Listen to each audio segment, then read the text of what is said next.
today's episode is brought to you by podup.com. Let's be honest, whether you want to admit it or not, you've probably thought at some point to start a podcast. Podcasts are fun. Podcasts are fun. You and I have a good time on here, Dan. Just get on, talk junk. Yeah. I mean, it's some dark content. What we're talking about isn't necessarily fun, but we make it fun. We have a good time. And we would never even met each other if it wasn't for podcasts. So that's true. Podcasts and Canadians. Podcasts and Canadians. Little D&D thrown in there. I mean, change your life. Well, there are about 5 million podcasts out there, and around 90% of those stop after just 3 episodes. That's including about 1.8 million that stop before they even start, which we know a thing or two about that, now, to be fair. Yeah, we do, unfortunately. Yeah. Quite a few still on the drawing room floor. So. Yeah. And of those that do get started and past that 3 episode mark, about 90% of those don't get past 20 episodes. And there's a reason. Podcasting is hard. Well, successful podcasting is hard. Yeah, it's not just sitting in front of a microphone and talking for an hour, even though sometimes that's what it is for me. It's recording, audio editing, video editing, social media, promotion, blah, blah, blah, all the stuff that Kevin does. And I do. And finding and paying for all that software to use can be just as big of a headache, not to mention expensive. Well, with PodUp, you can have a one-stop shop for everything you need to take your podcast to the next level. With 35 powerful modules with AI integration and one software, you can create, publish, grow, monetize, and manage your podcast with a simple, easy-to-use interface. Everything from a site builder and recorder to editing for video and audio, live streams, blogs, and transcriptions. Legal, newsletters, SEO, setting up shops, getting ads and sponsorships, managing your workflow, files, and even backing up your content. Set up an account today and get 14 days free. And even schedule a demo with one of PodUp's podcasting experts to see how to start producing and monetizing your very own podcast. And when you're ready, use our exclusive coupon code TORTURE15 for 15% off whichever package you decide to go with. And if you're a professional that's even too busy for that, go to podallies.com. Yeah, their done-for-you podcast production and marketing service will take care of the dirty work for you. Dirty. We're talking websites, social media, editing work, SEO, all done for you. So you can just focus on being the star of the show, like me, and getting on with your day, unlike Kevin, who has to do all the work. That's why everybody comes is for Dan. And this team of experts will use PodUp software to put your podcast on the map where it belongs. See, just they're using PodUp software. It's all one big circle. It's always coming back around. Like an opposite of a square. That's right. There you go. So, go to podup.com and podallies.com and use our coupon TORTURE15 for 15% off. That's TORTURE15 for 15% off. Podup.com, the ultimate podcasting platform.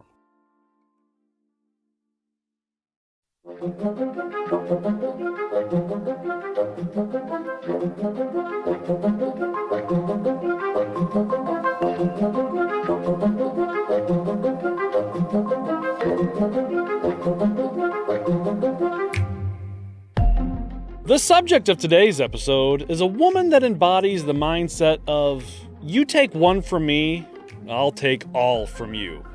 After the gruesome murder of her husband, deservingly so, some might say, she will go on the calculated and systematic destruction of an entire tribe of people, ending in a feathery and fiery death from above. Then she'll outsmart the leader of another empire and leave with a new religion, more wealth, and a new name. And she does this all while raising her young son and ruling over her own kingdom. We might as well change the name of this show to Revenge, an icon of takes no shit. Today we give you the wrath of Saint Olga.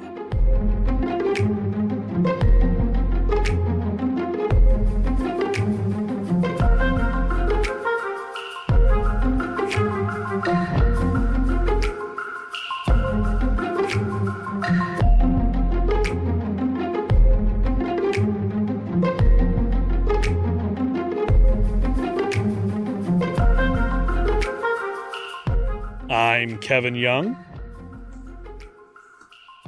And I'm the number one leader of the Taylor Swift fan club. You can catch me at TayTayLover2498. Did you hear she's number 8? She's the 8th greatest guitar She's player. the number one 8. guitarist. Excuse you. Number 1. This is torture.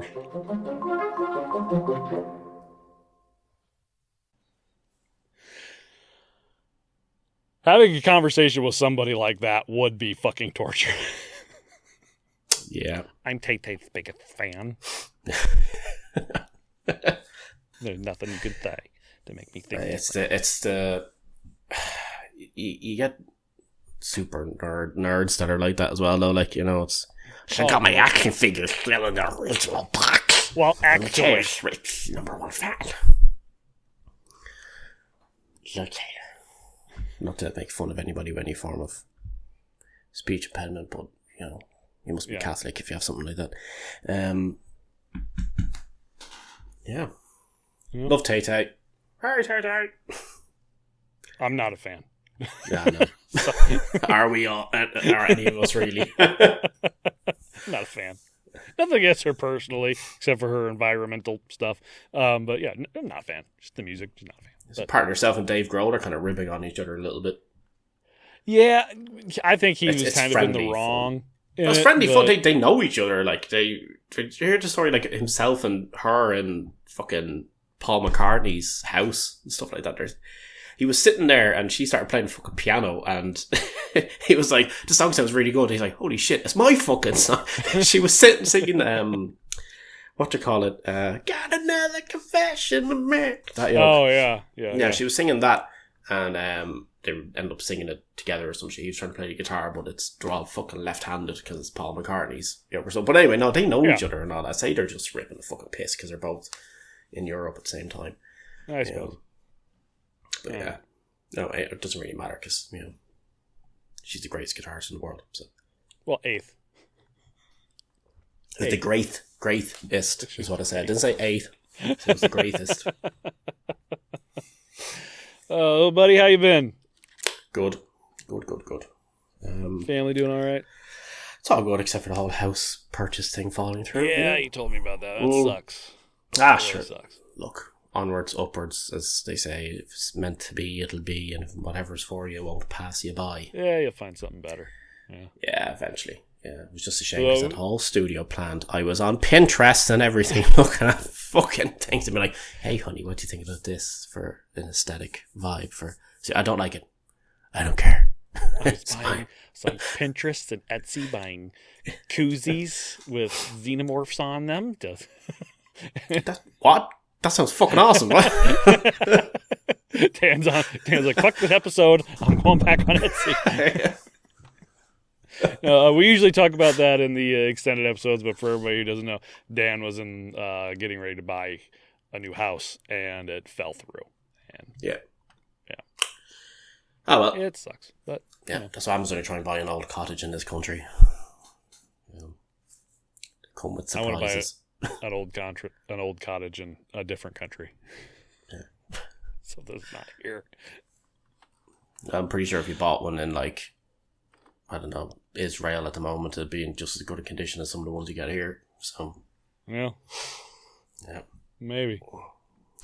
Yeah, remind me to link you one that somebody's looking at. Wink, wink, nudge, nudge. Just keep your voice. Yeah. She can hear you. Yeah. I've got all that on my system now before I go any further with this, because then I get louder. Yeah. No, my wife sees any house online. It doesn't matter if it's a $10,000 house and it's fucking run down, looks like it's about to fall apart, or like a $3 million mansion. If it has a dishwasher, she wants to buy it. So you realize we don't have a dishwasher. We have us. We wash with our hands because we just don't have the house is old, didn't come with a dishwasher. There's really nowhere to put a dishwasher in our kitchen without tearing up like half of our taking up half of our cabinet space. She wants a dishwasher, something horrible. But listen, my wife is so anal about the dishes. She's so fucking OC. She goes, I'm OCD. Nah, you're just anal. She's so anal about the fucking dishes that even if we had a dishwasher and those things came out sparkling, she would still want to rewash them. So I'm not worried about getting her a dishwasher. I think our She'll wives never be happy. Best friends, you know that? She'll never be happy. There's a spot on this one. She just throws the whole thing back into the fucking sink, starts washing them. We were talking about the whole thing about like everybody has this conversation. It's like, oh, you've won the lottery type thing, whatever, like that. And you're saying like about why you wouldn't buy a massive house because it'd be a bitch to clean. And I was like, but you'd hire a cleaner. And she's like, no, because I'd clean the house before they came because I wouldn't want them coming into a messy house. Yeah. And she goes, and I'd clean it after they left because I wouldn't trust them to do a good enough job. So I understand that. Just so you know, sorry, apologies. I seem to be spiking a little bit on my side in audio. For when I send you the file, it's like it's picking up something a bit more than usual. So I don't know. There might just be some interference. Yeah, we need to get a wind sock for or not a wind sock, but a wind protector for your mic. Well, if I just put a sock over it, would that help? Maybe. Might. Well, give me 1 second. I'll try it because I have a brand new packet of socks sitting right there that I haven't thrown to my room yet. Hold on, I'll try this shit out. Who knows? So make sure I get the new ones and not the old stinky ones. It's like, why does it stink in here now? Now it looks like it's a little mini member of the IRA because it looks like it's a little balaclava on. I'm not sure if that's making a difference or not because I still see the lines very thick with interference. But look, what I'll do is I'll put another sock over the other sock of the two, and what I can do is I can put my nose under it, and that's kind of talk like this, and then maybe I don't know if that'll help. I don't think it's going to help. You get one of those vocal boots that they put on their heads. Did you ever see those? The what? You get these things for singing. So it's like an acoustic treatment thing, like sound insulation. But it's yeah. I know. Just get one of those, and everybody will see it. I'll just draw a face on the front of it, or have a picture of me going like this. You just put the camera in there, so it's just looking. So it's just right there. Be like those horrible 3D camera jokes people have. Oh fuck! Dear Lord. Oh, this feels like an extended part of the episode. This doesn't. This is usually what we talk before. Cue the music. Hit the music. Let's try it again. The subject, no. The subject of today's episode is acoustic treatment with Dan. All right, anyway, Dan, have you ever heard of Saint Olga of Kyiv? No. I did look up pictures of her, and I saw two very, very, very, very, very different rendering of concept. One of them is a very horrific looking old woman who looks like if you were to imagine a Romanian gypsy witch, and then the other one was quite an attractive woman. Yeah. And I was like, okay. Yeah. Which one am I looking at? Well, I mean, and that's how it is with people from back then. There were no cameras. Nobody was making paintings that look like these people. So I mean, same thing with Gilda Ray. We don't know what Gilda Ray looked like. You look at that one picture of him, like what you can get on our merch, the Gilda Ray on Hat Day, and that's probably not what he looked like at all. But that's that's just what somebody painted. So that's what we go off of. It was like Jesus. We all know he looked like. We all know he looked like Chad Kroger back in the early 2000s. It's amazing. He was European in the Middle East. Oh. Well, let's all find out. Olga. No, Jesus, he didn't. Olga's something else. She I've been wanting to tell this story for a while, and some people might go, "Oh, it's not very torture-y," which I mean, it's not super torture-y, but this isn't just about what tortures were done. It's history of human cruelty, and she is pretty fucking cruel to some of these people. Some of these people who do not deserve it necessarily. So kind of, God, I keep hitting my fucking microphone. You sound like a drum. Do you have a fucking bongo This is sitting the there? most professional podcast you will ever listen to. We're talking about acoustic setups for our rooms. I'm banging my fucking microphone. Let me move this down. There, maybe I'll still hit it. Well, I'm a hand talker. I don't have any Italian in me, but I'm a hand talker. I use my hands. Babba-da-boopy. You shut up. Shut up. Anyway. Let's start. We'll go a little past the birth of Olga. I'll give you a little bit of a history lesson here. All the way back to the 860 AD, or 860s AD, to the Varangian occupation of Eastern Europe. Now, the Varangians, and I think I'm pronouncing that right, were a Viking tribe that originally came from what is modern-day Sweden. Now, at first, they just went on trading expeditions. But after a little while, they decided, hey, this place isn't half bad. And, while sailing down the Dnieper River, they began conquering the tribes in the area. And they began imposing... What? I was gonna say, this place isn't half bad. Let's go fuck it up. You know what would look really good over there? A brush fire. Let's go burn it down and take all their shit. This place needs some pillaging. This is the precursor to America. Oh no, it's precursor to England going over. Look how beautiful these statues are. Let's take them. Yeah. Put them in a museum where you have to pay to look at them.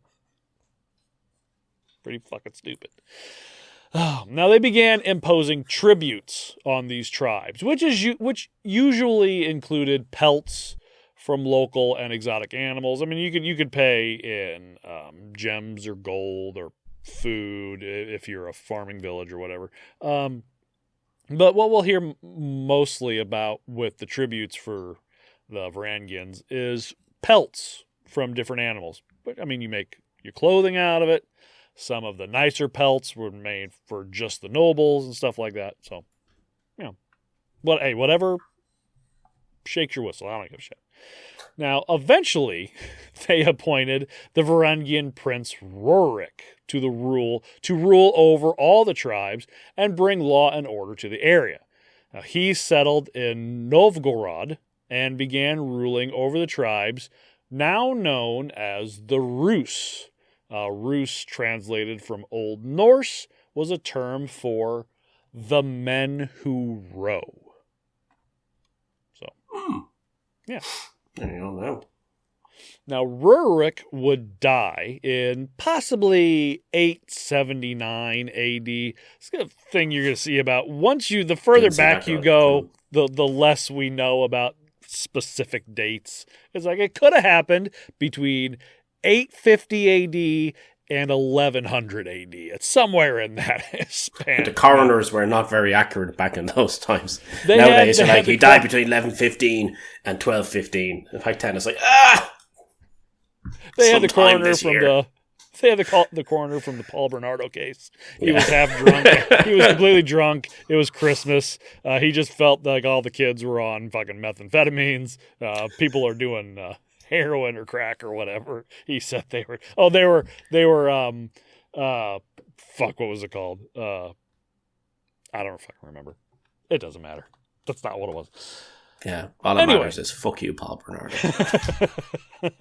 Now, normally the responsibility of rule would be passed down to his heir, but his son Igor was too young to rule at this point. So the realm and Igor were handed off to Rurik's kinsman, Oleg. Now, I couldn't find exactly how Oleg and Rurik were related. It says that they were possibly cousins. Who knows? But Oleg took control of the Rus state, the Rus empire that he was building, and he was now the guardian of Rurik's son, Igor. So Oleg started working almost immediately on expanding the empire, and in 882 AD, he seized Kyiv and established the Kievan Rus state in what is now known as Belarus, Ukraine, and Russia, 400 years before Russia was even a thing. Now, the tribes of the area paid tribute to Rurik.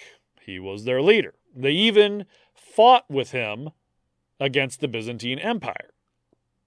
Not every tribe was 100% happy with the arrangement. And when Rurik died, some of the tribes decided that they didn't need to pay anymore, including a group known as the Derevlians. So in 883, Oleg decided to wage war on the Derevlians to bring them back into the fold, as they say. And after conquering them, he imposed a tribute of 1 black marten skin per household. A marten is a weasel-like mammal whose pelts were highly sought after. And the black ones were, I guess, exotic. Because they're not to be usually confused with the house martens. Yeah. You have to hand up 1 copy of their album every week. There you go. Be like, this sucks. He had really bad taste in music. So he did. But he got all of them and he gave them out to all of his people and said, now you listen to it too. It's just downloaded right onto my iPod. No, that's a different. That's YouTube. That goes back to a conversation we had earlier. Oh, shit. Now, in the coming years, Oleg would continue to try and expand his empire, getting things ready for Igor to eventually take over. In doing so, he found a wife for Igor, a young Varangian girl from Pleskov, modern day. It's Pleskov, which is modern day Pskov in northern Russia, known only as Olga. Now, we don't really know anything about Olga's early life, including her birthday or even the year she was born. A few of the ones I have read had put it all the way back into the 880s. Some say that she was born closer to 825, or 925. So there's a good span of time where they're like, well, so she was either 20 or 60. Nobody can decide which. Something like that. But if you believe historians that claim she was only 15 when the two were wed, and the Russian Primary Chronicle, the only real source of information from this time period, that claims the two met and married in 903, then we can figure that she was probably born in the late 880s, early 890s. Which, still, the dates are very convoluted and disputed by many.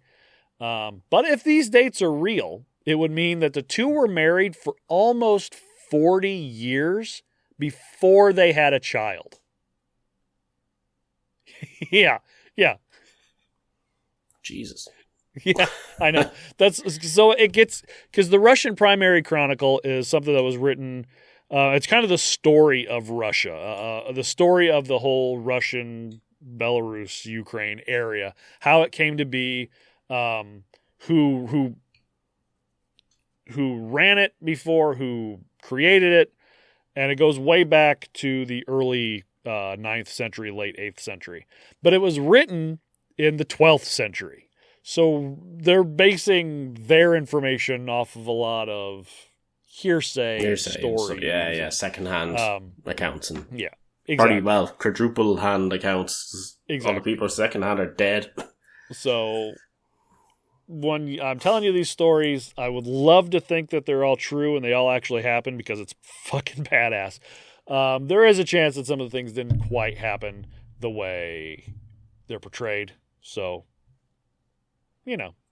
sit back and have fun with it because it's going to get something. Now, anyway, in 912, Oleg was killed in a very face-palm situation. This is one of those where you just go, Jesus fucking Christ, dude. If you believe the story, and this does sound like a tall tale type thing, but I'm going to tell you anyway. He's making toast in the bath.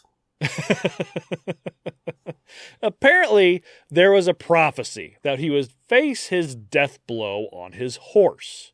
A magician told him, quote, "It is from the steed which you love and on which you ride that you shall meet your death." So what do you do?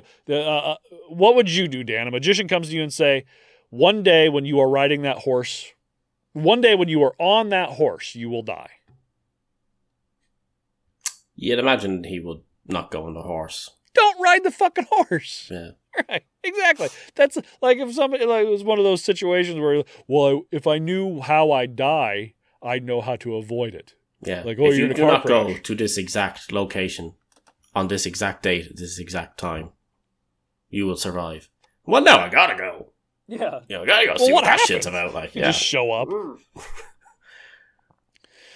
So, I think that's probably what most people would do. So, Oleg decides that the horse should be taken away, properly cared for, because he does love this horse. Taken away and properly cared for. But Oleg would never again see or ride it. Mm-hmm. Several years later, Oleg questions about the well-being of the horse, and his squire told him that the horse died long ago. So Oleg said, quote, "Soothsayers tell untruths, and their words are not but falsehood. The horse is dead, but I am still alive." And he gave it a little chuckle.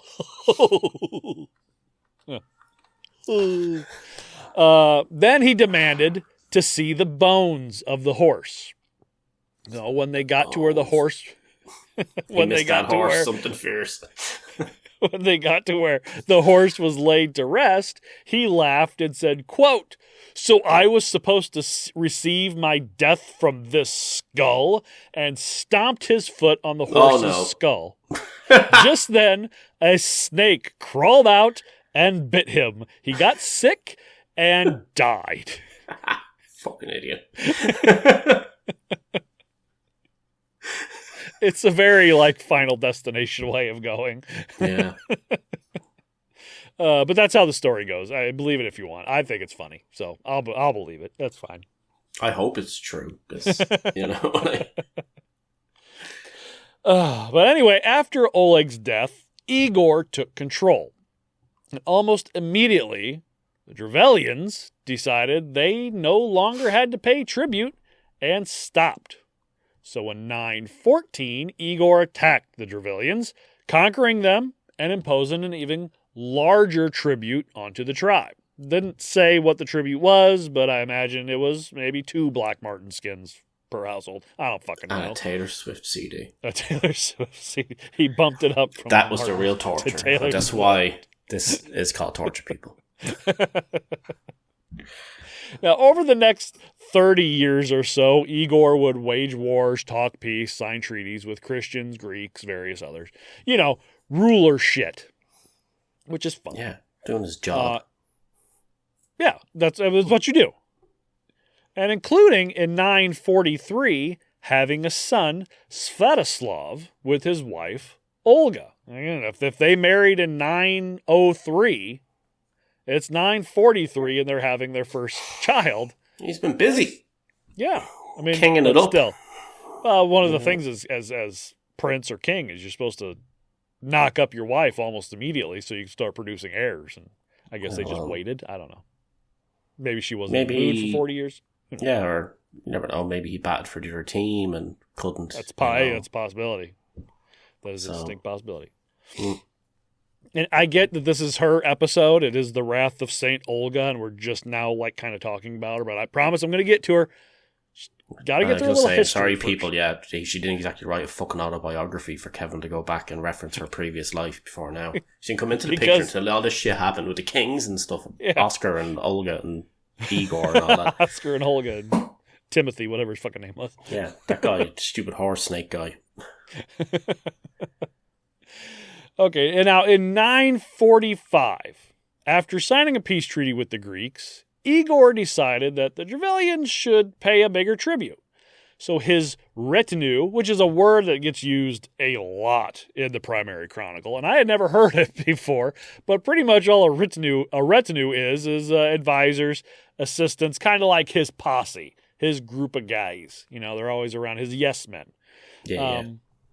But they came to him and said, quote, "The servants of Svinold are adored with weapons and fine remnant, but we are naked. Go forth with us, O prince, after tribute, that both you and we may profit thereby." Now, Svinold was a Varangian warlord that collected tribute from the Derevlians for himself. So Igor took his retinue and his army and attacked Dereva, the land of the Derevlians, in order to get a bigger tribute. They collected, loaded up their carts, and headed back to Kyiv. And that's where it should have ended. Because that's where we're going to pick up next week's episode. That's where this should have been done. Go home with your tribute, spend time with your wife and young son, expand your kingdom, do whatever. Leave these people alone. For some reason, either pettiness or ego or whatever, Igor decided that the Derevlians could pay more.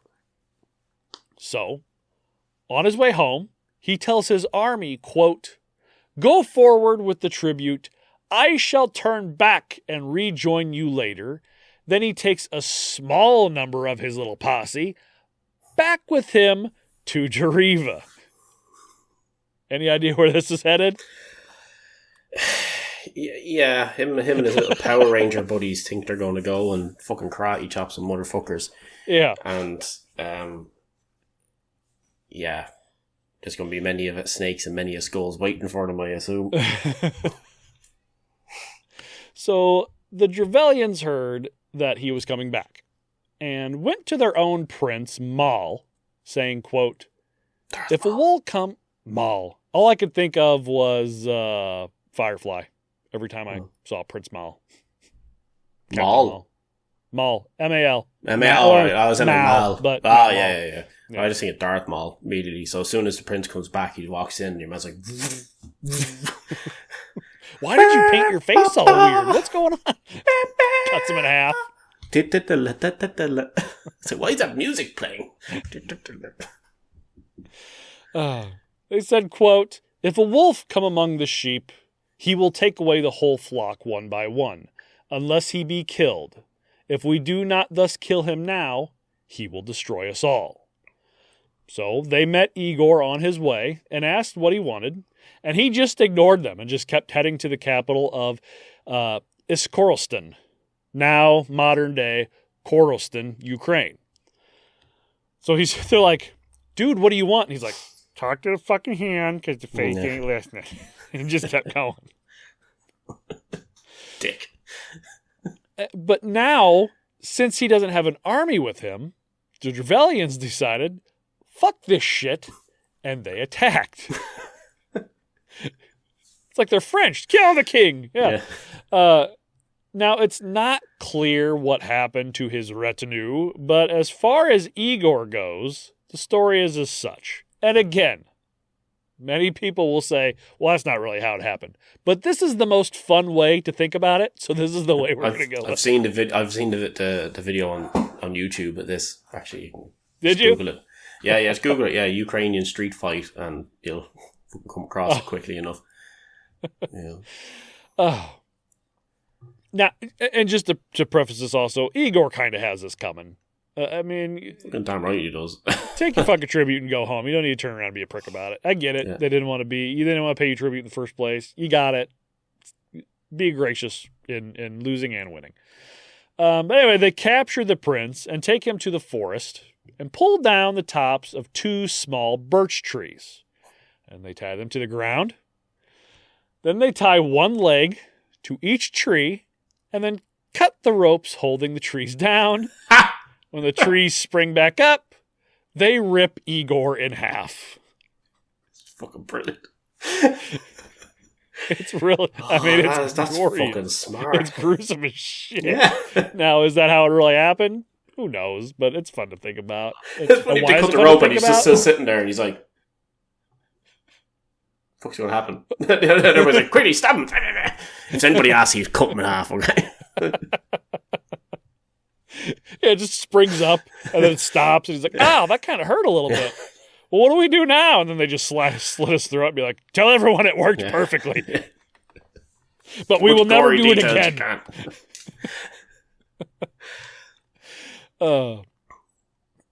It's fun. It's just a fun way to think about it. And why is it fun to think about? Because it happened like 1900 years ago. It's fine. Now, meanwhile, Olga was in Kyiv with their son Svatoslav. awaiting her husband's return. But when the soldiers came home and no Igor, she knew something was up. Now, the Derevlians had a plan. They had killed the ruler of the empire, but nobody else knew about it. No one knew that the throne now sit empty. So they hatched a little plan. Go tell Olga that Igor was dead, and that they were the ones who killed him, for what they saw was an unfair amount of tribute needing to be paid. Convince her to marry Prince Mal, get Sviatoslav under their thumb at an early age, and rule the Kievan Rus state the way they saw fit. Quote, "We have killed the Prince of Rus. Let us take his wife Olga for our Prince Mal, and then we shall obtain possession of Sviatoslav and work our will upon him." Which isn't a horrible idea. I mean...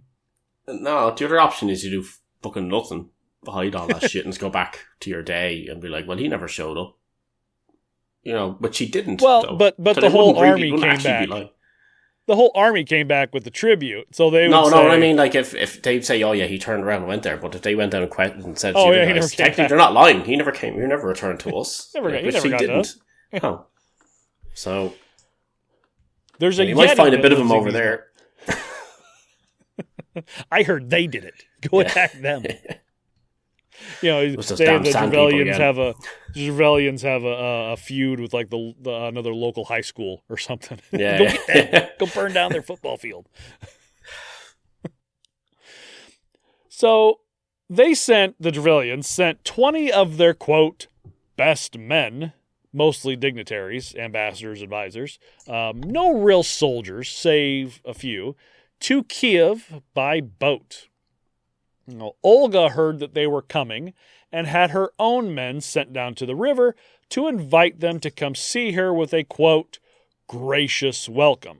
And when they got there, she asked them what they wanted, and they informed her that they had killed her husband because, well, he was like a wolf, crafty and ravening, and that since their prince had preserved the land of Dereva and was a good man, that Olga should go to Dereva and marry Prince Mal.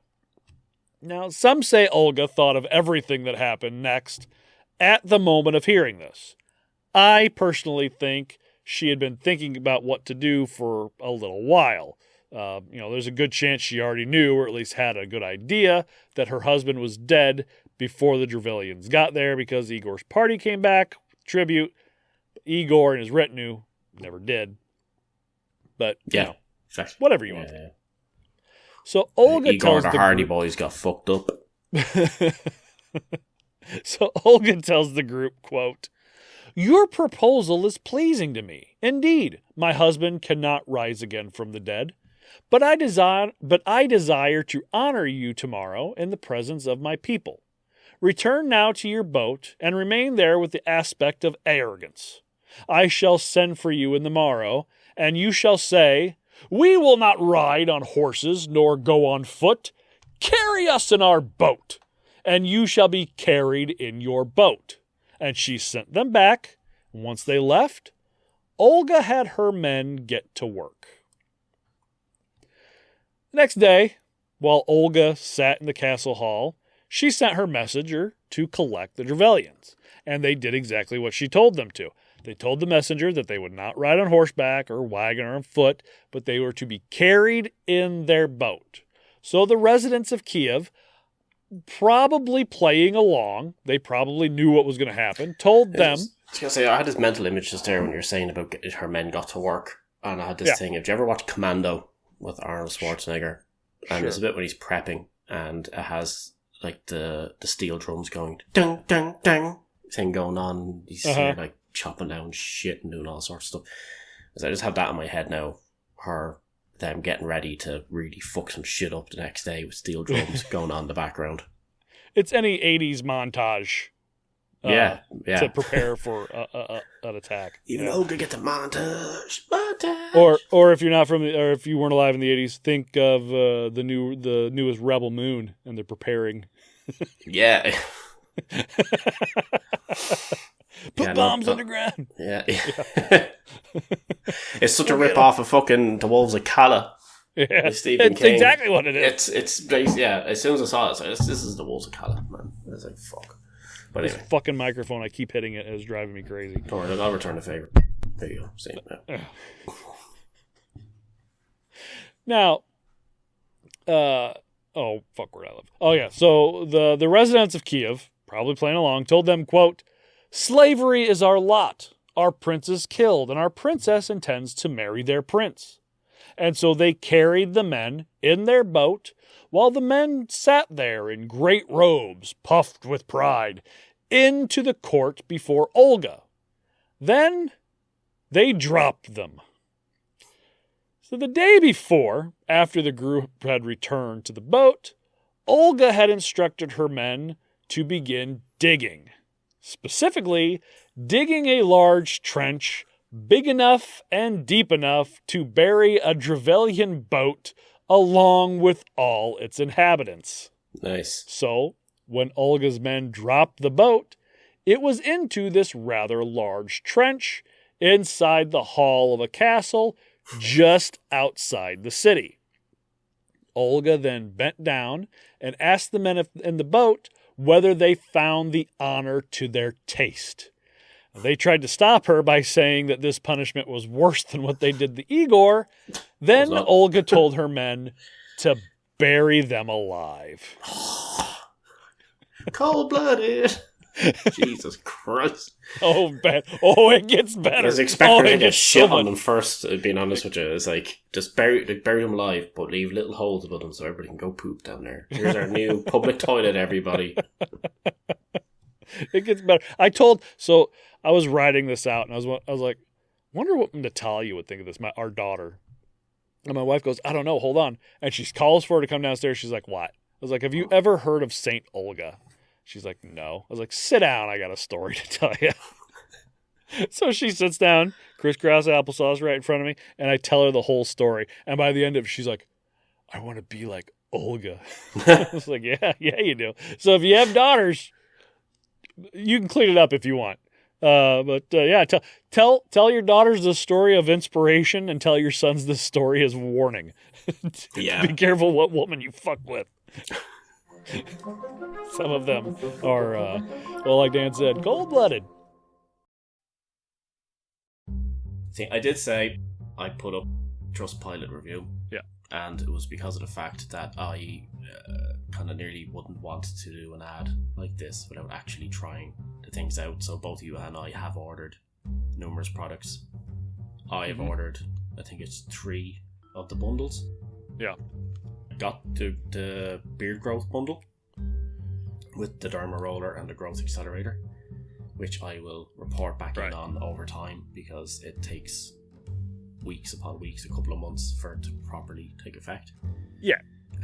Right, yeah, it's not one of those things where you put it on and all. It's like a cartoon, you put it on and it just comes out. Yeah, it's not the Moxinel. That's what it ain't. Like, I wish it was. But I did get the shampoo conditioner bundle. I got 2 bundles of the oils also, where it has the elixir and the day tonic. So I got 2 different scents in that one of the silver tier. I think it was the Viking Storm, and I got Homir's Poem, the gold one. Yeah, I haven't. That's the one I don't think I've tried yet, and I might get it next time I order. Yeah, what's it smell like? You know, like sex. I don't know. Like it's really good. Like no, like Alison loves it. See, the thing is, it's got. Whenever I put on yours, I'm going through the Viking Storm one first. And she was like, ooh, the smell of that. And then the other day, because I wanted to test it out, what it was like, I threw on the night elixir for the Honir's Poem, and she was like, oh my god, that's way better. Like, and the price difference between them was only a couple of euros, so I'll be buying the gold tier one next time around again, I think, because genuinely it is way nicer. But I think they're great though, because like I always used another kind of brand and stuff, and it's worked out a good chunk cheaper, and it is way better quality. This stuff is so. You know, you got to wait for it to be shipped to you which can sometimes it's a lot quicker now than what it was before when they first started out. When I first got with them about 3 years ago, it took a long time to get the shipment in, and now it's a lot quicker. But for that little bit of time, you have no wash, you have no oil, and you go to the store and you get just the off the shelf stuff, and oil is oil. But honestly, there is such a difference between the stuff you're buying at the store for $10 and what you're getting at the Beard Struggle. That's why I keep going back to them. I 100%. I love them. I do. Even though I've tried others, be like, I'll give this a try, see if it's any good. But that's something you kind of have to do. If you're, to see how good the quality product is, you need to try something else. And every single time it's been, well, that's no good. Get more Beard Struggle. Yeah, that's pretty much where I am now as well. And they have a sampler kit for each of their things. They have a sampler kit. And it comes with the. It comes with their standard scents that are kind of always there. Yeah. And so if you don't know what you would like, which so far I have not found one that has not gone over well with the wife, which is really what matters. Straight. But if you don't know what scent you like, you get the sampler kit and you find out. You'll probably find out that you like all of them. And if you want to get that, use our exclusive discount code Torture19 at checkout. It's beardstruggle.com. Do what's right for your beard. Do what's right for your face.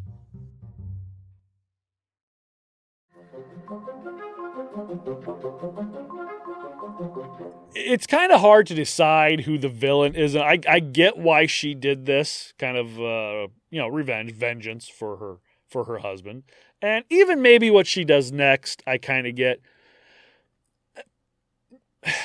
So on one hand, the Derevlians kill Igor in a very gruesome way, and then they have the audacity to ask the widow for her hand in marriage, and then said widow decides to get her own form of justice for her husband. And I get it though. And people lost their prince. Yeah, look, it all kicked off with your man being a dick and going back. Like you said, he didn't need to fucking flog that horse. Kind of thing. He didn't need to do it. So exactly. Yeah. So he deserved what he got. But he's almost picking on these people. Yeah, and the manner in which these guys approached the entire thing thereafter, they kind of deserve what they got. You don't go back to the man's wife and be like, "Hey, babe, so killed your husband. No other man's going to have you now, honey. What about me, huh?" It's like a Wild West movie. Yeah, gone out getting there with that riz, as the kids call it nowadays. Yeah. So I mean. Or Raz, whatever it is. Through this, everybody, I am through the whole thing. I'm pretty much on Olga's side. She might go a little too far at the end, but I guess this was just the time period, and war is war. It is what it is. Somebody told her to calm down, and that was it. Yeah. But so you decide for yourself who you feel the villain in all this is. The real villain is maybe democracy. The Derevlians get a little greedy when they decide to take advantage of the situation, but whatever. That's it. Yeah, maybe they were a bit kind of bloodlusty or whatever after that. After they just did that, they just killed the fucking king, basically the ruler of the whole place, and say they were feeling like the biggest dicks in the playground. And they were you know what? Let's go do this. Yeah, but then they have knowledge. They have knowledge nobody else has. Nobody else knows that the prince is dead. Only them. Keep that shit quiet then. Like I said. No, I think they wanted to take advantage of the situation as soon as they could to get their prince, because for decades they were just a tribe who paid tribute. And now if they could get their prince to be ruler of the Rus, they wouldn't have to do that anymore. They would collect tribute from other people. But this will lead to the princess going not for just justice, but a revenge on a scale that hasn't really been seen since the biblical times. But hasn't been seen since Game of Thrones. That bit in the church of Cersei. Oh fuck yeah, yeah. Dragons fire and fucking yeah. She exploded all those cans of Monster. That's what she did. So the men are buried alive in their boat, and Olga says, "Why stop now?" So she sends a message to the Derevlians that if they really require her presence, they should send after her their most distinguished men. so that she might go to their prince with honor. Otherwise, the people of Kyiv wouldn't let her go. You just have some guy showing up, be like, hey, come marry our prince, and you wander off. No, it's got to be the top tier guys coming to get her. And once they got this message, they gathered the men that governed Derevlia and sent them to the princess. Now, without knowing what. Yeah, they had no idea what they were walking into. When they got there, she commanded that a bath should be made ready and invited them to appear before her after they bathed. You can't proposition the princess when you're all dirty from traveling. It's only proper. Yeah. We told our daughter that. She's like, why did they bathe together? Is it because this was the 9th century and that's what you fucking did? Yeah. Bathing wasn't just a thing you did in your home. It was a group event. It was you socialized as you bathed. It was almost, like Turkish baths and the Greek baths. It was a thing that you went to do. I'm going to go take a bath instead of just taking a fucking bath. Bathhouses or whatever. But it's not like, they had their own little private fucking power showers. Like, they're all queuing up in the castle. Indoor plumbing. So hurry up.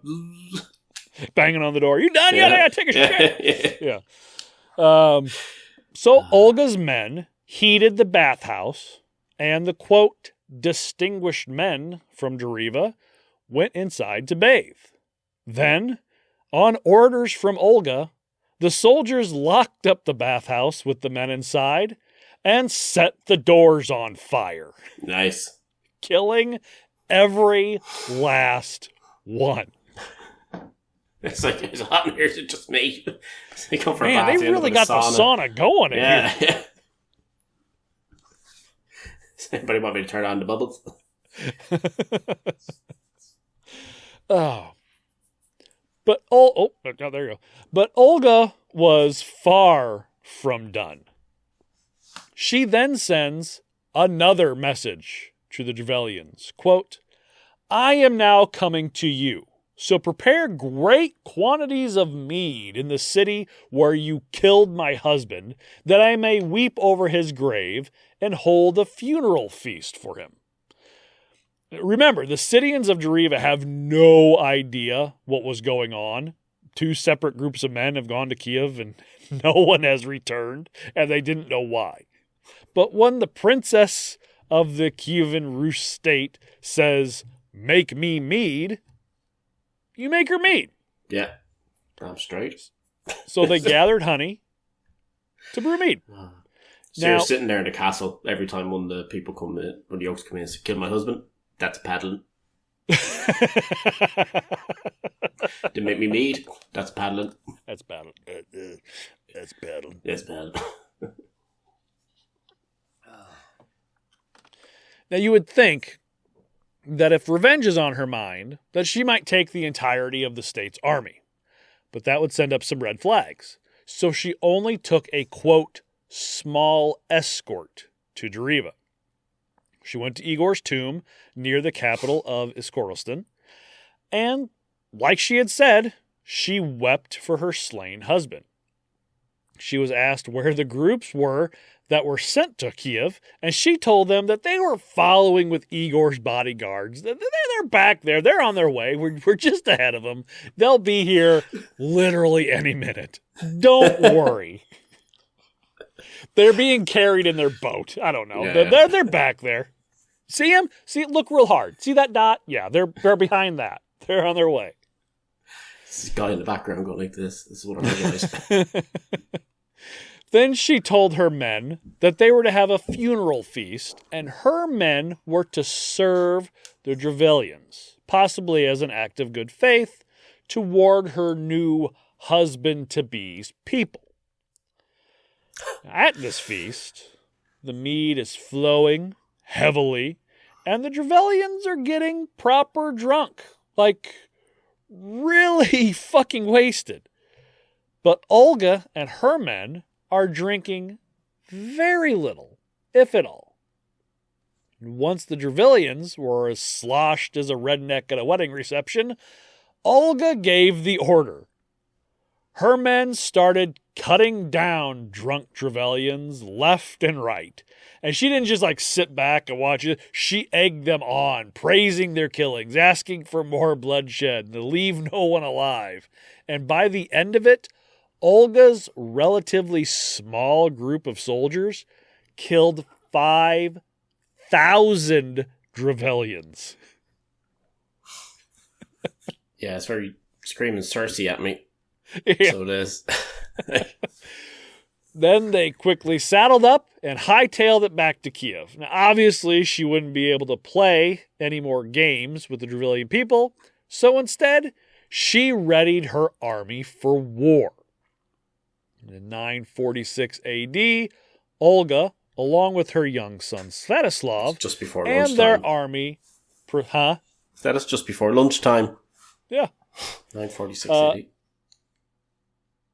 They proceeded to attack the land of Dereva. They Stabbing quickly the ground with swords. Take that land! Fuck you! Right in the border. Which ruler was it that attacked the ocean? I can't remember. Oh man. Which one was Shouts it? at Cloud. They were attacking the ocean. Wasn't Nero. Was it Caligula? I think it might have been Caligula. I think it was Caligula. Who attacked the ocean? Why you want to open? Who attacked the ocean? No, not turtles. Yeah, Caligula. Caligula. Yeah. I think his brain was all syphilitic by that time. But whatever. It's fucking hilarious. How about you? So they quickly when they went to the forest, started chopping down all the birch trees because that's how her husband killed. They took control of the villages and small towns, chasing citizens into the larger cities of the area. Then they went for the killing blow. They went back to Iskorostan to lay siege. But the Derevlians barricaded themselves within the city and were said to have fought valiantly from it. That's a common misconception, thanks to movies and TVs, that sieges of castles or cities where army shows up, there's a battle, one side wins, the other side loses. Sieges could take months. Mm-hmm. Yeah. A war of attrition. Usually the attacking force trying to wait out the food and water supplies of the castle or city until they either surrendered or were too weak to fight back and were killed. Yep. Well, this siege of Iskorostan lasted for an entire year. Battles fought throughout this time, but Olga's army never being able to overtake the city. So Olga decided enough was enough. She sent a message to the people of Iskorostan. By now, you should know not to trust any message coming from Olga, but they were hungry. Everyone ends with a winky face. I'm gonna kill you! They were hungry and tired, maybe a little naive, who knows. But we got a message from Olga, and there's somebody in the back going, no, that's not inside. You shouldn't do anything. There's one old crippled guy. Old guy's all hunched over. I'm telling you, I saw this back in the day. Don't touch her. And I'm like, shut up, old man. Old man's going to get the final word. It just says, why can't we be friends? That's all it says. The message said, quote, why do you persist on holding out? All your cities have surrendered to me and submitted to tribute, so that the inhabitants now cultivate their fields and their lands in peace. But you had rather die of hunger without submitting to tribute? The Derevlians told her that they would love nothing more than to surrender and be done with all of it, but they feared what she would do if they did. I mean, remember, people were buried alive, burned to death, murdered at a feast. Who knows what this woman's capable of? She's like, just surrender. What the fuck are you going to do this time? So she tells them, I won't do anything to you. Wink. Wink, wink. I won't do it. Turns around to one of her soldiers. Nudge, nudge. You like photographs? You take photographs of your wife? Wink, wink, nudge, nudge. It's like, damn, I said the loud part quiet and the quiet part loud again. So she told them, quote, since I have already avenged the misfortune of my husband twice on the occasions when your messengers come to Kiev, and a third time when I held a funeral feast for him. I do not desire further revenge, but I am anxious to receive a small tribute. After I had made peace with you, I shall return home again." She's like, "I don't desire revenge. Come on, guys. Who do you think I am?" She's like giving those little slaps on the shoulder. Come on. But only one hand, the other hand holding a big bloody sword behind her, just waiting. Then she told them to gather her 3 pigeons and 3 sparrows from each house. Now, it doesn't say how many homes or people were there, but this is the capital of the area. So you can imagine that it's probably a pretty good size, city. Then they were to give her the birds and return to their homes. Once she received all the tributes, she would return home. The people did as they were told, and then they rejoiced. They came, gave her all these birds, and they're like, "Fuck yeah, she's leaving. We're going to be good now." Obviously not learning from history. We did exactly what she said to do. What possibly could happen? All the birds explode. I'm not going to tell you how close you are to being right. To turn one of the birds over to hear ticking. Turn it over and it's just like this little clock, like a cartoon bomb stuck to the bottom.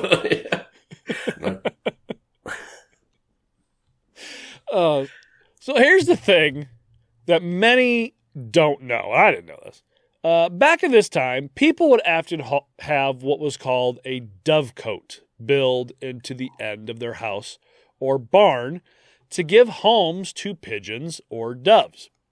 Now, these were important food sources. They were kept for their eggs and for their dung. Now, when I saw this, I had to look up exactly what they used the bird shit for, thinking it was probably fuel or manure for plants. Put it in their coffee or something.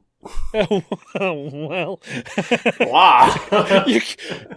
Dan, you should host the show because you keep getting real close. So my wife even thought maybe they used it as like makeup or something, which kind of sounds gross, but maybe they mix it in with it or I don't know. They're all walking around with like pink eye and stuff. They're like, "What do you new eyeshadows?" Look how pink her eyes are. She must have got a new pigeon. What I wasn't expecting was to find that it was also used, hopefully only sparsely, as a salt substitute. Really? Yeah, that's what I read.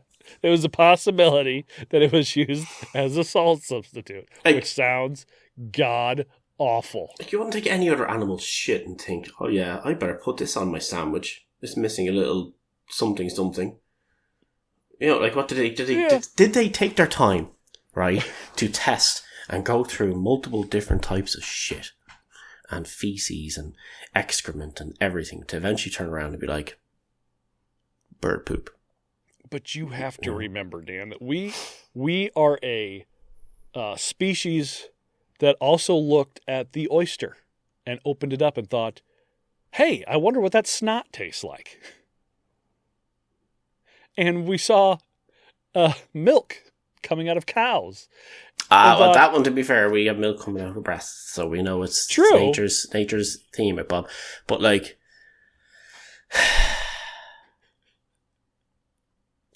they know where that came from. They know what it is. They do. You wouldn't like, would you take a shit and be like, "I'm going to put that into my pot of stew here now to try and elevate it a little bit"? It's.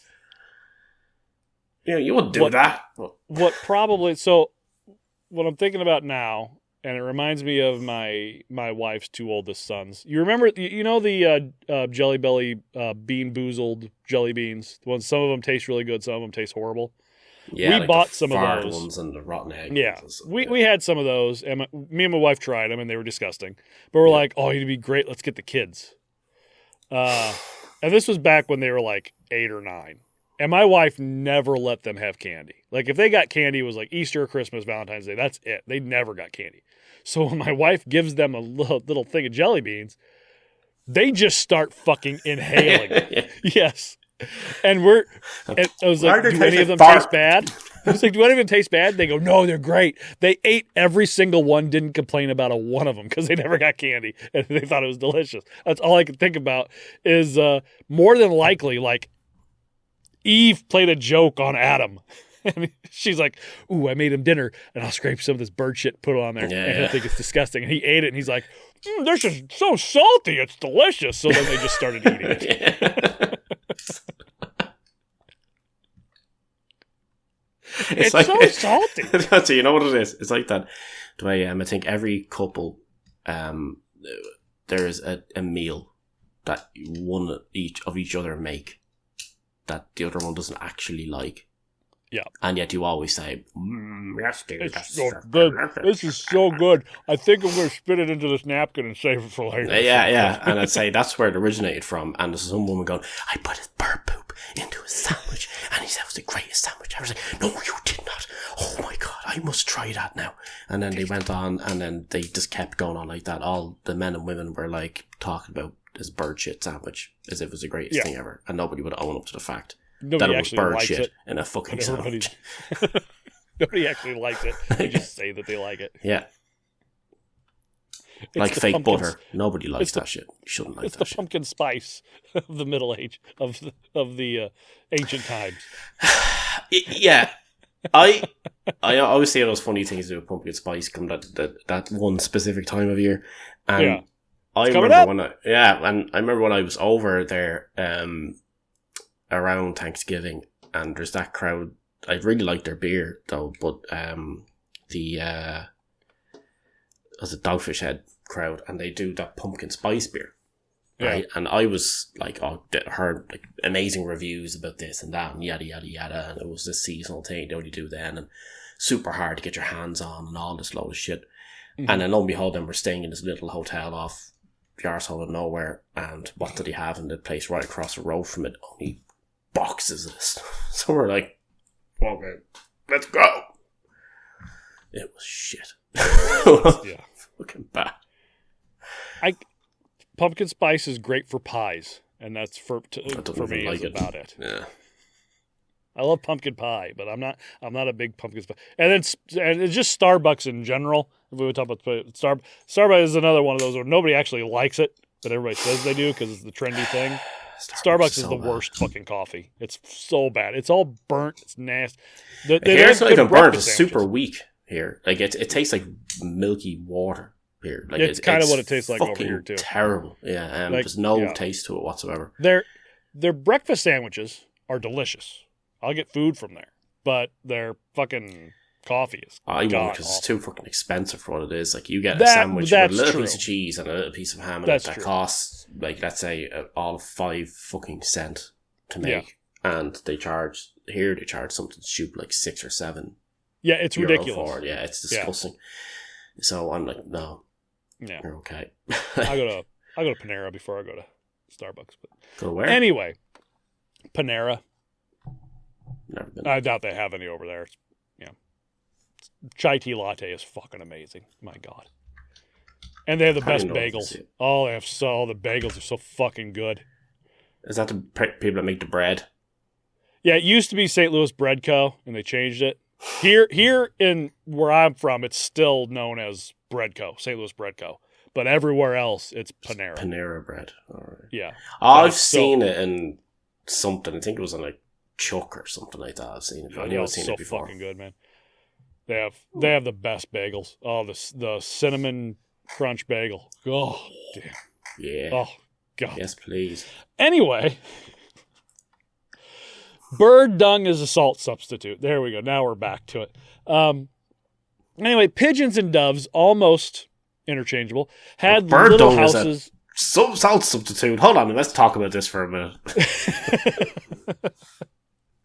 So they had little houses built onto the homes of many of these citizens, and sparrows commonly build their nests in the eaves of houses. Here's the kicker. Most of these homes that these birds nest in, usually wooden with thatched roofs. So Olga takes all these birds and starts handing them out to every soldier in her army. And at nightfall, she had them tie a piece of cloth with a piece of sulfur wrapped inside onto the legs of each bird, then release the birds, and they flew back to their homes. Now, it doesn't say if they lit the sulfur beforehand or not, but I doubt they would just spontaneously ignite. Anyway, they released these burning birds to fly back to their nests built into these homes and businesses of the city, and the entire city was set ablaze. Can you imagine just looking, it's nightfall, you're just rejoicing, having a good time, she's leaving, Yeah. and you look up and you go like, she gave us a light show. On fire? Look at all those drones. It's just, before it starts off with just one bird. And you're like, well, that's weird. And then like 2 or 3 more come over. Oh, well, and then just a mass of flaming birds coming over the city walls. I just got this image in my head, like D&D party, and the artificer is like to the GM, and like, so I had this idea, right? It's like, and the GM's just like, look, man, if you can catch the birds, you can light the birds. You do whatever you cool want with that, you know? It's like, cool. Oh, yeah, but then he gets the mage to do some type of spell where birds are attracted to him, and he just starts catching all of them. They get the druid, man. That's it. Easy squeezy lemons. There you go. Get them to sing a Disney song. Don't. That's a Disney princess should be a D&D class. Yeah. That'd be fucking brilliant class.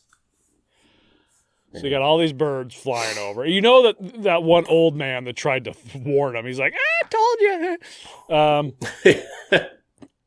So the people then fled from the city, and the soldiers captured and killed the citizens as they ran. They just running out of the gates, and the soldiers are just like, nope, dead. Poke, poke, poke. Taking a tally.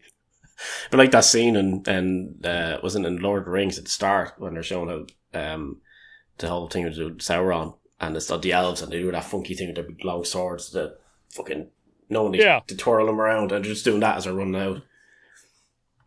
Now, slice them all up. Many others were captured and given as slaves to her followers, and the ones that survived the fire and didn't run were left to pay tribute. After touring Dereva, she set up laws and tributes, trading posts, and hunting preserves. And a bird sanctuary. With a sincere apology. I apologize to all the sparrows. No birds were hurt in the making of this episode of Torture. Every bird was hurt making. We did not. The only one I want them birds. to hurt is this fucking cardinal that won't quit knocking on the goddamn window. Well, you already know now. Get yourself a rag and a bit of sulfur, and apparently it spontaneously combusts. You just grab him and fucking throw him. Just think about being the bird. He's like, oh, well, give me a little present on my leg. Look at the holy fuck. Well, if you take that little present left on your leg and spread it on your sandwich, it's going to taste pretty damn good. They're just shitting everywhere because they're so scared as they fly over the people, and they're like, why are they dropping salt onto us? It's like the Jim My Carrey sulfur levels are low. What's the deal with all the salt and burning birds? What's the deal with all this salt? Jesus Christ. Oh, fuck. Anyway. Now, this part isn't torture related, but it continues to tell how badass this woman was. So sometime between 948 and 955, Olga, still technically in charge of the Kievan Rus state, went to Greece to meet with the Emperor Constantine. Not the Constantine, not Constantine the Great, Constantine Keanu the Reeves Seventh. Constantine is who she went to meet. Sitting there in a slick-ass suit, just waiting. Waiting for the devil. Yeah. Yeah. Olga went to him, appeared. and he saw that she was beautiful and smart, and he asked her to marry him. And she explained, now you know what happens to guys who propose to her. We've already seen that. But she doesn't go that far with this one. She explained that they couldn't marry because she was a pagan and he was a Christian, and it went against his religion. And if he wanted them to marry, he would need to teach her about Christ and baptize her, which was kind of the whole reason she went there anyway. She had heard about Christianity. She wanted to get into it. She wanted to get away from paganism. And so she kind of goes to the Byzantine Empire to find Christianity in the first place. And she's going to use their emperor kind of to get the way she wants. What she wants, because back then you couldn't just join Christianity. You were seen to you have to be baptized into it. You have to learn the Bible. And in order for that to happen, you have to be sponsored by someone. Right. Someone of, notoriety. You couldn't just have some douche be like, oh yeah, I sponsor you. It has to be someone who matters. Who just sponsored so who would matter more? Who would matter more than the emperor of the Byzantine Empire? Really? So she tells him, yeah, we can't get married. You're Christian, I'm pagan. You'd have to convert me to Christianity. And he agrees. So she's taught the way of Christ, and she's baptized. Now, since Constantine was the one that sponsored her baptism, and he also started calling her his daughter because of the affection he had for her, he was essentially her godfather. After her baptism, he came to her again with a marriage proposal, but smarty as she is, told him, we couldn't marry. It would go against Christian law. You can't marry your goddaughter. What's wrong with you? You have to think that anyone else that would do this would have been killed or imprisoned, but apparently, if this really happened, he was pleased by her intelligence and gave her gifts of gold, silver, silks, and various vases. Yes, her intelligence. She's like, you can't do this to me. And he dismissed her, like, still calling her his daughter. She was now christened Helena, after the ancient empress and the mother of Constantine the Great, and she would go on to try and establish Christianity through the Kievan Rus state, ruling over it until 960 AD, while her son fought battles across the land. She died 969 after a long battle with illness, never seeing Christianity spread across the state. Her grandson Vladimir, however, would adopt it in 988, which would lead to both of them being canonized probably around 1280. She is the patron saint of widows and converts. Her feast day is July 11th. And that... so we're a few days behind. Yeah, that is the story of Saint Olga of Kyiv. Sweet. It doesn't really tell a whole lot about her reign. It mostly just gives you the bullet points of the cool things that happen, which I'm fine with. I can imagine some guy sitting there and like watching the kind of abridged version of everything and watching her just kick ass and just be like, Pope's just like, give this woman the sainthood, guys. Well, patron saint of doors is already taken, so patron saint of boats is taken. So we haven't got revenge. Well, we have that queued up for one Mr. Wick, but he ain't alive yet. Patron saint of ovens is taken. Apparently, some guy built a bull. I don't know, but it's Fisher Price. They're the patron saint of ovens. But yeah, no. Once I learned about this woman, I was like, I gotta tell this story. So whether you think it's torture or not, it's still. She was pretty cruel to these people, and it's a good story. I enjoyed the story. So it's kind of like the opposite of, well, not the opposite. It's kind of like Kill Bill-ish, but not trying to get to the husband. You know what I mean? It's just that constant thing of going after motherfuckers. Yeah, it's good. Yeah, I like it. She's pretty cool. So hopefully y'all did too. If not, well, what are you do? You can find us on Instagram, TikTok at TorturePod. You can email us, torturepod@gmail.com. You can see us sometimes when recording allows on YouTube, youtube.com/TorturePod. Rate and review. Free to herb, lab, or the Rate and review wherever you can. Apple, Good Pods, Podchaser. I believe they're letting people review specific episodes on Spotify now. Oh, yeah. Or soon. Yeah. Cool. Also, going to start adding our videos to Spotify. Apparently, that's a thing that I just found out you could do. Like, can you put it in the background of the thing? Well, like music videos come up? Well, you're like where you're listening to Spotify and it'll come up so there's a video for it. You can watch the video. Apparently, you can do the same thing with podcasts now on there. Cool. So, yeah, we'll get that going. Thank you to our patrons, Willow, Quinn Fowler, Nevin, and Sam Breers. He told me I'm Ron Burgundy. They told me that I pronounced their name wrong, and instead of telling me how to pronounce it, I'm just going to guess until I get it right. So, how do you say it's spelled? Last time I called it Breers, so this time I'm saying Breers. Maybe Breers. It's probably like Jones. It's just spelled weird. But how did you say you spelled it again? Brears. It's like bears. Breers. Yeah, that's why I thought it was Brer, but apparently it's not Breer. I'm going to say Breers. Breers. Yeah, that's mad. Anyway, I don't know how to pronounce it. Email us, torturepod@gmail.com. Let us know how to pronounce this name. Yeah. Just get a million different emails on different ways of pronouncing the name. I'm after Googling it, so I'll find out in a minute. Go ahead. Breers, apparently. Recorded, but they can pronounce it differently. Like, yeah, that's the thing. Like, I don't pronounce my surname the way an awful lot of people pronounce it. So, yeah. Oh well, you can get your name shouted out on the pod by going to patreon.com/torturepod and signing up for one of our tiers. We have 4. And you can sign up for I forgot how to talk for just a second. You can sign up for 1 free month of Only Dan's, and we'll get you exclusive photos of side foot.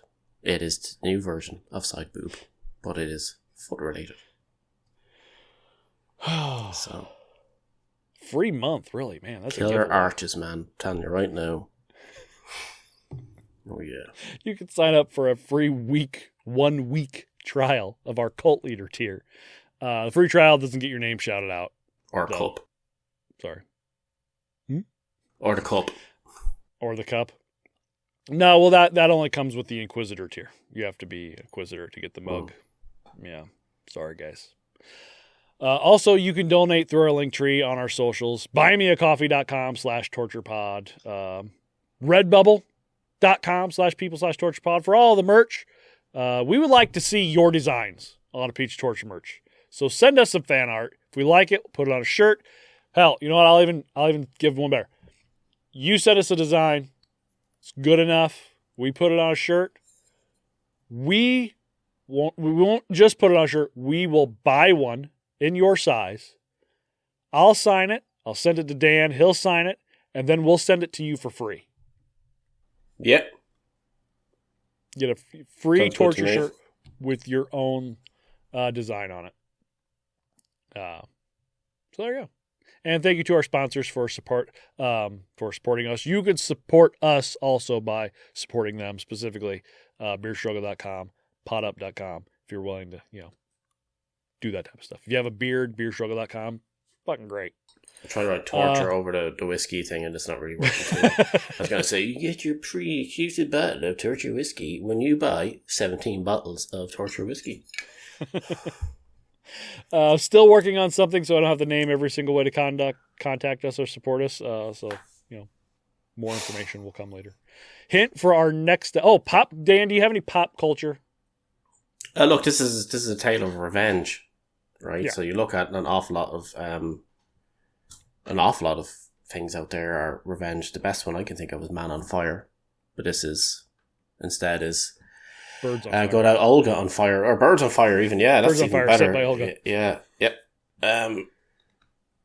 There's 10 million things that in movies that are kind of along the lines of this. Again, there's no way in hell Cersei wasn't inspired in some way by Olga with the stuff she did. I mean, you would think.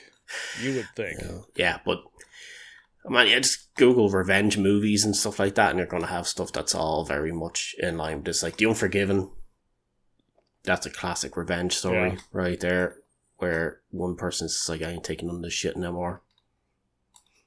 Stuff like that. I would love to see a movie dedicated just to Olga. Just see how they play it out. Yeah, well, I wonder. Actually, give me a second. I'll go down to her on. There's literature and stuff about. There's no. There's no movies or documentaries or anything that's like inspired by her in that way, there's many things, references to her, like in a book called Saints Behaving Badly and stuff like that. Like, it's a fucking great name for a book. Didn't they used to sell videos back in the early 2000s? Yeah. Saints Behaving Badly. Just say, yeah, there's a British TV show, was it Men Behaving Badly, I think was the name of it. Yeah. But yeah, there's nothing inspired by, which I think it'd be pretty cool. Like when Joan of fucking Arc got a fucking movie, why the hell can't Olga? Yeah, and she didn't really do a whole lot anyway. Joan's a fucking idiot. But she had a serial rapist murderer as her best friend. Pinging coins off young kids' arses. But no, alas, no, there isn't anything directly related to her. Like I said, you'd have to, you'll have to message Tay-Tay and tell her to write a song. Yeah. That's what she's into. She's into writing songs about, not revenge so much, but, bad relationships. I'm pretty sure we could take a Tay-Tay song and we could rewrite it to be about Olga. Oh, I'm sure we could. That might be that one that challenge. she wrote about Harry Styles, the driving in my car one. I can't remember as he was playing everywhere for ages. I have no idea. All right, I have a bit of a tune that comes from my head at the moment for some reason. But yeah, that would do that a bit. Go out of my way not to listen. Yeah. Anyway, sadly, sometimes you can't escape it. Hint for our next episode: from the Renaissance to the Hanoi Hilton to Abu Ghraib. If they tell you to put your hands behind your back, don't do it. So there you go. All right. Dan, any words of wisdom? Yeah. My word of wisdom is a bit of a... Where's this gone now? Because I had it written down here. It's a bit of a... Hits on a few different levels here, right? So my obvious unliking of religion. The fact we talk about religion in this here now today, and it's by an Irishman. So by the great Oscar Wilde. Religion is like a blind man looking in a black room for a black cat that isn't there and finding it. Yes. That is one of his more famous quotes. Yeah. Oscar. Good old Oscar. Man who was... tried to almost had an affair with Bram Stoker's wife. I'm sure he was probably trying to have an affair with Bram Stoker. To be fair. That whole dynamic between Bram Stoker and Oscar Wilde, that's kind of crazy. Of course, then Oscar Wilde goes to prison because he's gay and has to walk on a treadmill and dies of syphilis. From eating too much bird shit. Yep. Sandwiches. Probably. This salt substitute's great, but I don't think I can feel my legs anymore. Yeah.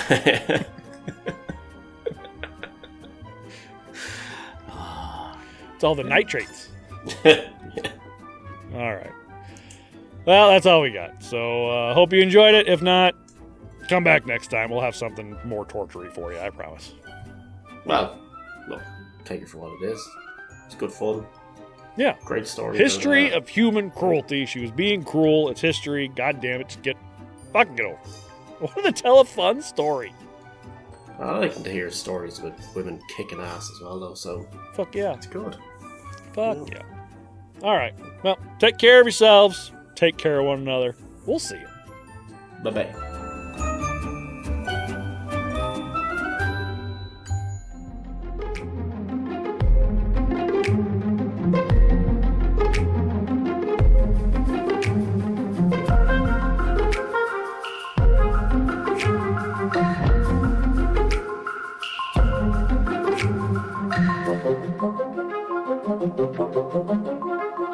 Thank you.